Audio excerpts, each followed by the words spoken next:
Болеста јазеста кожа ја уништи дведецениската инвестиција во сточарството на семејството Ситновски од село Градец.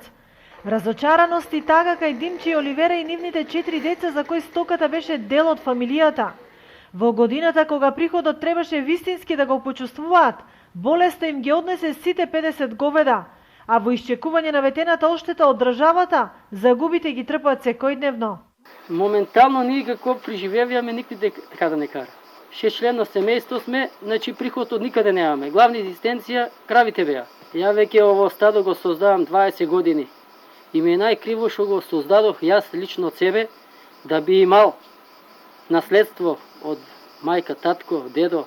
Значи, може би нешто паќе, ја лично го создавах 20 години и одеднаш да дојдат 50 грла говеда да одземат, значи малку тешко и со оваа сума, за да го обновиш таа бројка, нема шанси.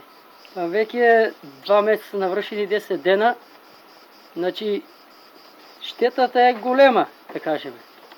Дека даваме по 130 кила до 150 млеко секојдневно, значи за тие 2 месеца 3 околу 4000 евра негде штета имаме.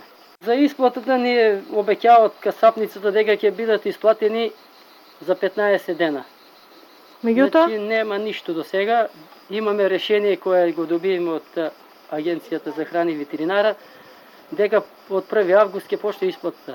овие 2 месеци преживуваат од козите. Откупната цена на млекото е далеко од реалната, револтирано коментираа производителите вчера на сточниот пазар во Виница. И ќе ги продам на 50% козите. Нема зашто да са.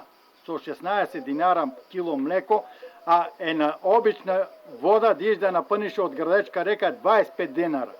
Кој може тоа да инвестира у сточарството и да онади, нека дојде, нека повели. Ветеринарните служби потврдија дека состојбата со јазлестата кожа е ставена под контрола по спроведувањето на вакцините. Инаку во Виничко, во изминатите неколку месеци беа уништени стотина заразени грла, а вакцинирани околу 2000.